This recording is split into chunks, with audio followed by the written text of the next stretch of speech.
Hello again, story time. We are reading the Young Folks Shelf of Books, Volume 1, the New Junior Classics, Fairy Tales and Fables by Collier. And this is the story of the Three Bears. Once upon a time, there were three bears who lived together in a house of their own in a wood. One of them was a little, small, wee bear, and one was a middle-sized bear. The other was a great, huge bear. They each had a pot for their porridge, a little pot for the little, small, wee bear, and a middle-sized pot for the middle bear, and a great pot for the great, huge bear. And they each had a chair to sit on. The little chair for the little, small, wee bear, a middle-sized chair for the middle bear, and a great chair for the great, huge bear. And they each had a bed to sleep in. A little bed for the little, small, wee bear, and a middle-sized bed for the middle bear, and a great bed for the great, huge bear. One day, after they had made porridge for their breakfast and poured it into their porridge pots, they walked into the wood.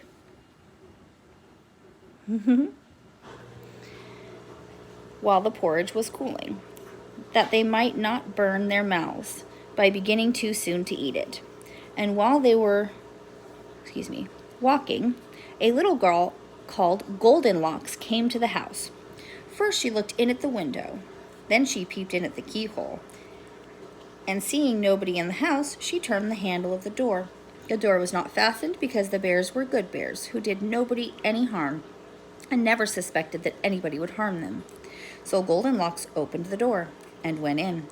Well pleased she was when she saw the porridge on the table. If she had been a thoughtful little girl, she would have waited for the bears to come home, and then perhaps they would have asked her to breakfast, for they were good bears. A little rough or so, as the manner of bears is, but for all that, very good-natured and hospitable. But the porridge looked tempting, and she sat about helping herself. So first she tasted the porridge of the great huge bear that was too hot for her. And then she tasted the porridge of the middle bear, and that was too cold for her. And then she went to the porridge of the little, small, wee bear and tasted that. And that was neither too hot nor too cold, but just right. And she liked it so well that she ate it all up. Then Goldenlocks sat down in the chair of the great, huge bear, and that was too hard for her. And then she sat down in the chair of the middle bear, and that was too soft for her. And then she sat down in the chair of the little, small, wee bear, and that was neither too hard nor too soft, but just right. So she seated herself in it, and there she sat till the bottom of the chair came out, and down she came plump upon the ground. Then Goldenlocks went upstairs into the bedchamber, in which the three bears slept. At first she lay down upon the bed of the great huge bear. That was too high in the head for her. And next she lay down upon the bed of the middle bear, and that was too high in the foot for her. Then she lay down on the bed of the little, small, wee bear, and that was neither too high at the head nor at the foot, but just right. So she covered herself up comfortably and lay there till she fell asleep. By this time the three bears thought their porridge would be cool enough, so they came home to breakfast. Now Goldenlocks had left a spoon in the great huge bear standing in his porridge. "Somebody has been eat at my porridge," said the great huge bear in his great rough, gruff voice. And then the middle bear looked at hers, and she saw the spoon was standing in it too. "Somebody's been eating at my porridge," said the middle bear in her middle voice. Then the little, small, wee bear looked at his, and there was a spoon in the porridge, but the porridge was all gone. "Somebody's been eating at my porridge and has eaten it all up," said the little, small, wee bear in his little, small, wee voice. Upon this, the three bears, seeing that somebody had entered their house and eaten up the little, small, wee bear's breakfast, began to look about them. Now Goldenlocks had not put the hard cushion straight when she rose from the chair of the great huge bear. "Somebody has been sitting in my chair," said the great huge bear in his great rough, gruff voice. And Goldenlocks had squatted down the soft cushion of the middle bear.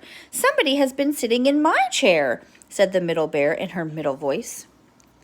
And you know that what Goldilocks had done to the third chair. "Somebody has been sitting in my chair and sat in the bottom out of it," said the little small wee bear in his little small wee voice. Then the three bears thought it necessary that they should make further search. So they went upstairs into the bedchamber. Now Goldenlocks had pulled the pillow of the great huge bear out of its place. "Somebody has been lying in my bed," said the great huge bear in his great gruff voice.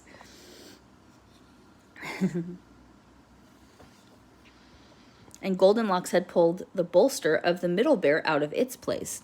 "Somebody has been lying in my bed," said the middle bear in her middle voice. And when the little small wee bear came to look at